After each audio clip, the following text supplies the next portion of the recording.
Hello friend, good morning, Radhe Radhe. Welcome back to my new blog. कैसे हो आप सभी लोग? आशा करती हूँ आप सभी लोग बहुत अच्छे होंगे, मस्त होंगे, अपने जीवन में खुश होंगे। मैं इंडियन ब्लॉगर रंजना ठाकुर स्वागत करती हूँ आपके अपने यूट्यूब चैनल पर। तो फ्रेंड्स, आज दिन है बुधवार और डेट है 27 मार्च, यानी कि ये बुधवार के दिन का ब्लॉग है। और ये सुबह का टाइम है, अभी बज रहे हैं सुबह के 8:30 के लगभग हो रहे हैं, यानी कि ये ज़्यादा सुबह भी नहीं है। और जो सुबह के मेरे जो काम होते हैं ना, घर में झाड़ू वगैरह लगाना, वो सारे हो गए हैं। जैसे कि घर में बासी झाड़ू लगाना, ब्रश वगैरह, चाय, यानी कि सारे जो मॉर्निंग के काम होते हैं ना मेरे, वो सब हो गए हैं। और उसके बाद फिर मैं आ गई हूँ अब यहाँ पर खाना बनाने के लिए, क्योंकि मेरे जो बड़ा बेटा है ना, उसे ITI जाना है, तो वो 9:30 बजे तक जाता है। तो पहले मैंने सोचा चलो मैं खाना बना दूँ, उसके बाद फिर मैं अपने घर के काम करूँगी, क्योंकि काम काफ़ी सारे हैं। मुझे धीरे धीरे अब अपने घर को समेटना है। कार्यक्रम के बाद जो है ना, घर काफ़ी फैला हुआ है, और मैंने उसके बाद फिर कोई भी समेटने का काम नहीं किया है, यानी कि कोई भी सामान को। तो अब मुझे धीरे धीरे वो सब काम करना है। और इधर मैं खाना बना रही हूँ, और साथ ही मैंने मशीन भी लगा दी हूँ, तो कपड़े भी धुल रहे हैं। क्योंकि कपड़े धुलने का काम ना मुझे डेली में ही करना होता है, क्योंकि जब इतना बड़ा कार्यक्रम होता है ना, और घर में जब इतने मेहमान होते हैं, तो हमारे जो घर के कपड़े हैं ना, वो निकल ही जाते हैं, तो काफ़ी गंदे से हो गए हैं। तो उनको अब मैं धुल धुल के रखते जाऊँगी। तो डेली में ही मशीन लग रही है, तो मशीन भी चल रही है, और साथ ही मेरे ना घर के काम भी हो रहे हैं। तो यहाँ पर देखिए फ्रेंड्स, आज खाने में मैं बना रही हूँ लाल भाजी। जो लाल वाला साग होता है ना, वो तो जिस तरह से मैं बनाती हूँ सिंपल तरीके से, उसी तरह से मैंने बना ली हूँ लाल भाजी। और साथ में मैंने रोटी भी सेक ली हूँ, और रोटी वगैरह सब बन गई है मेरी। अब मैं बर्तन साफ़ करने के लिए ना कढ़ाई वगैरह खाली कर लेती हूँ। और जो मेरा बेटा है वो भी खा के चला गया है, तो सब्ज़ी को भी मैंने खाली कर ली हूँ कढ़ाई से एक कटोरे में। और जितने भी मुझे साफ़ करने हैं बर्तन वगैरह, वो सारे मैं देख लेती हूँ। तो यहाँ पर डिब्बे वगैरह रखे हुए थे, तो डिब्बे में ना पूरन पूरी रखी हुई थी, क्योंकि मैं कल गांव गई थी, यानी कि अपने मायके, तो वहाँ पूरन पूरी भी बनी थी, तो वही मैंने लेके आ गई थी। तो अब मैं जो थोड़ी बहुत बची हुई है ना, उसे गर्म कर लेती हूँ, और एक मैं खा लूँगी और एक इनको दे दूँगी, तो हमारा सुबह का नाश्ता हो जाएगा। तो देखिए फ्रेंड्स, पूरन पूरी गर्म करने के बाद और सारे भी बर्तन वगैरह क्लीन हो गए हैं मेरे, और साथ ही जो गैस काउंटर वगैरह है ना, सारा क्लीन हो गया था। उसके बाद फिर मैं आ गई हूँ इधर। तो यहाँ पर ये मिठाई रखी हुई है, ये कार्यक्रम में बनी थी ना, वही मिठाई है, तो इतनी ही बची थी। बची तो काफ़ी सारी थी, पर जो ये भंडारे का जो प्रसाद होता है ना, तो हमने सारी जगहों में बंटवा दिया है, यानी कि भंडारे का प्रसाद थोड़ा थोड़ा सभी को मिलना चाहिए। तो काफ़ी सारा प्रसाद बढ़ गया है, और ये थोड़ी सी बची हुई थी, तो इतनी मैंने घर के लिए बचा ली हूँ, क्योंकि अभी बच्चे लोग भी नहीं है, तो बच्चे लोग भी आएंगे तो थोड़ा बहुत वो लोग खा लेंगे। और इसीलिए ना होली में मैंने ज़्यादा कुछ नहीं बनाई हूँ।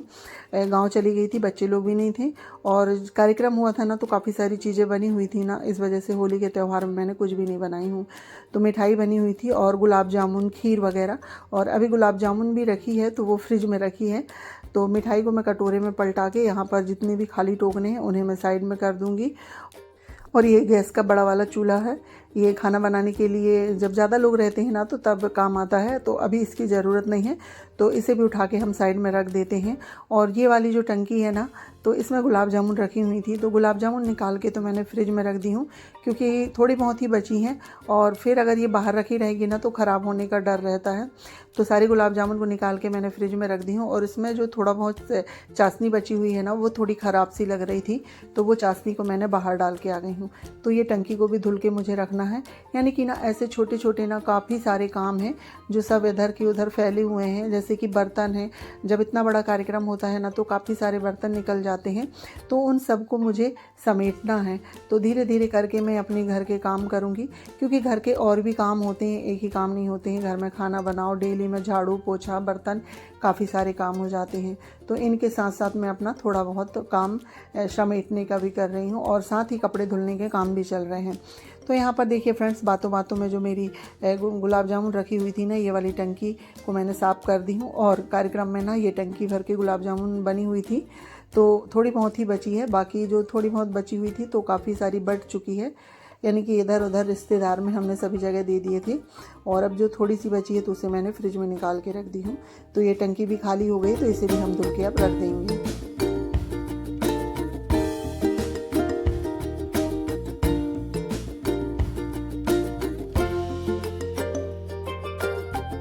तो तो यहाँ पर देखिए फ्रेंड्स, बड़ी टंकी धुल के रख गई थी और इसके बाद ये छोटी टंकी है। इसमें ना हम लोग पानी भरते थे, क्योंकि जब ज़्यादा लोग रहते हैं ना तो ज़्यादा पानी लगता है, तो ये टंकी में पानी भर के रखते थे। अब कोई है नहीं और पानी की ज़रूरत नहीं है, क्योंकि खाना बनाने के लिए मैं एक बाल्टी में भर लेती हूँ और पीने के लिए आरओ का पानी इस्तेमाल होता है, तो इसकी कोई ज़रूरत नहीं है। तो इसे भी मैं धुल के रख दूँगी। और ऐसे ना काफ़ी सारे बर्तन हैं जिन्हें मुझे धुल धुल के एक साइड में रखना है, क्योंकि ना सबसे ज़्यादा घर में बर्तन और कपड़े ही दिख रहे हैं, क्योंकि पूरे कपड़े भी निकले हुए हैं और घर में जितने भी एक्स्ट्रा बर्तन होते हैं ना सारे निकल गए हैं। तो मैं थोड़े थोड़े करके कपड़े भी धुल रही हूँ और बर्तनों को भी धुल धुल के एक साइड रखते जा रही हूँ। तो इससे क्या है ना, घर थोड़ा सा खाली खाली लगने लगेगा। तो देखिए फ्रेंड्स, बातों बातों में ये वाली टंकी भी धुल गई है।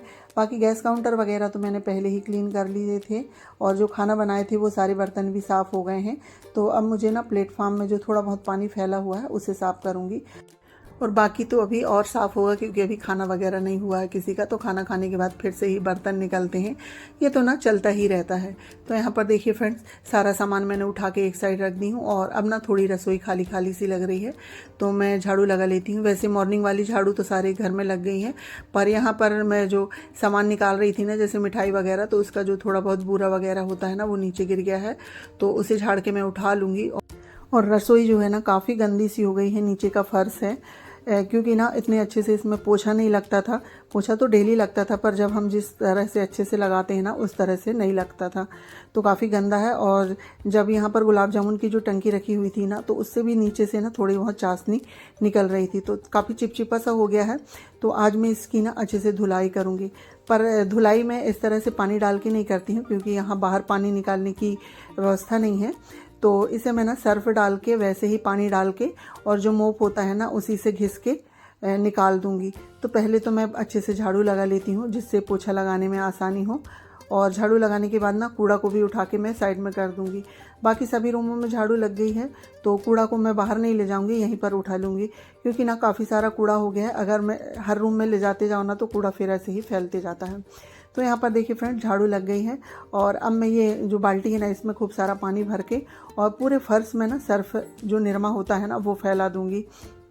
और यहाँ पर जो मेरा छोटा बेटा है ना वो गांव से आ गए हैं और मेरा भांजा है वो भी आया है, तो ये लोग अब भी आए हैं ट्रेन से।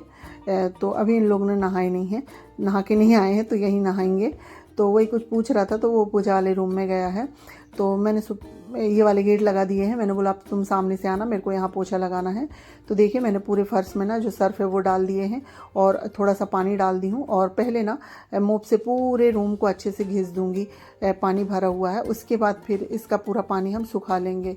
और मैं पोछा लगा ही रही थी और मेरे बेटे को याद आया कि गाँव से हम लोग दूध लेके आए हैं, तो बोले मम्मी दूध खाली करके उबाल दो, क्योंकि इसमें कुछ बासा दूध है, उबालेंगे नहीं तो फिर ये ख़राब हो जाएगा। तो पहले मैं दूध खाली करने लगी हूँ। तो दूध ना 2-2.5 लीटर है, तो ये बड़े पतीले में आएगा, तो उसके लिए ना मैं पतीला ढूंढ रही थी, क्योंकि ना अभी कोई भी बर्तन ना सही जगह में नहीं है, क्योंकि सब इधर उधर रखे हुए हैं, तो सही जगह में नहीं है, तो सभी बर्तनों को ढूंढने में थोड़ा सा टाइम लग जाता है। तो यहाँ पर मुझे एक पतीला मिला, तो मैं इसमें ही दूध पलटा देती हूँ और इसके बाद फिर मैं इसे उबलने के लिए रख दूँगी। और दूध उबलने के लिए रख दी हूँ और अब मैं लगा लेती हूँ पोछा। तो पोछा को ना वैसे ही लगा रही हूँ, अच्छा पानी डाल के पूरे रूम को घिस लूँगी। उसके बाद उसका सारा पानी फिर मोप की सहायता से हम सुखा देंगे।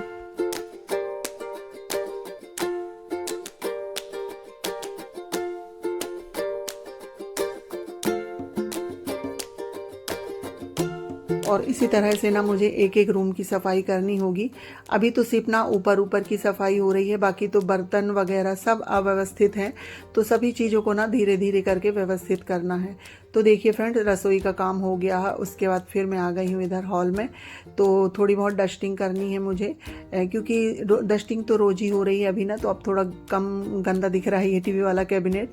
तो आज मैं इसे हल्के ही गीले कपड़े से साफ़ करूँगी, क्योंकि मेरे पास और भी काम चल रहे हैं और अभी ना टाइम काफ़ी हो गया है और कपड़े भी धुल रहे हैं मशीन में, और सारे कपड़ों को फिर फैलाना भी है, तो इसमें ना काफ़ी समय लग जाएगा।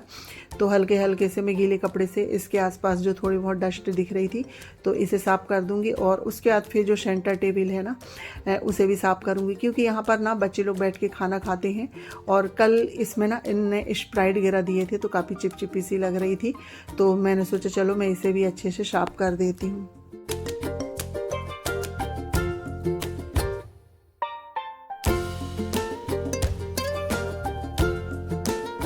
तो यहाँ पर देखिए फ्रेंड्स, टेबल साफ़ हो गई है, तो मैंने टेबल को एक साइड कर दी हूँ। और कल ये स्प्राइट की बोतल खोल रहे थे ना, तो सारी स्प्राइट यहाँ भी गिर गई है। तो ये वैसे तो मैंने रात में हल्के से पोंछ दी थी, पर ये फिर भी चिपचिपी सी लग रही है, तो इसे भी मैं थोड़ा सा पानी डाल के अच्छे से धुले जैसे कर दूँगी। और धुलना ऐसा होता है कि अच्छे से गीला पानी कर दो और 2-3 बार मोप से लेके सुखा दो, तो इस तरह से धुले जैसा हो जाता है। मैं पानी डाल के नहीं धुलती हूँ, क्योंकि ना पानी निकालने के लिए फिर काफ़ी समय लग जाता है और फिर इधर उधर पानी चला जाएगा। और पलंग के नीचे ना अभी पटे रखे हुए हैं, जो पूजा में पटे लगे थे ना, तो वो पटे रखे हुए हैं। तो पलंग के नीचे ना झाड़ू लगाते बनता है ना, पोछा लगाते। अब बच्चे लोग आ गए हैं, तो बच्चे लोगों से ना ये पटे मुझे ऊपर रखवाना है। तो देखती हूँ कल ये काम करा लूँगी। तो देखिए पलंग के साइड मेरा सारा पोछा लग गया है। अब मैं आ गई हूँ इधर, तो सभी रूमों में पोछा हो गया है, सिर्फ हॉल ही बचा था। और मैं हमेशा सबसे लास्ट में हॉल में ही पोछा लगाती हूँ। और कपड़े कुछ धुल गए हैं और कुछ धुल रहे हैं, इस तरह से ना सारे काम एक साथ चलते हैं। और जब ऐसा ही होता है, जब घर में बड़े कार्यक्रम होते हैं ना, तो घर काफ़ी गंदा हो जाता है। तो हमें पहले भी सफाई करनी होती है, और मैंने कार्यक्रम के पहले भी काफ़ी सफाई करी हूँ, और अब तो कार्यक्रम के बाद ना ज़्यादा सफाई करनी पड़ेगी पूरे घर को, कपड़े। तो इसी तरह से अब मैं धीरे धीरे करके अपने घर के सारे काम करूँगी। तो देखिए फ्रेंड्स, बातों बातों में मेरा पोछा वगैरह सब लग गया है।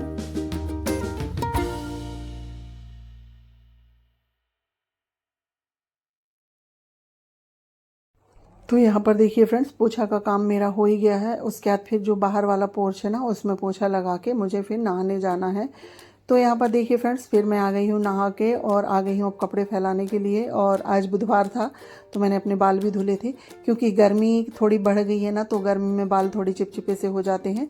मैंने सोचा चलो मैं बाल भी धुल लूँ।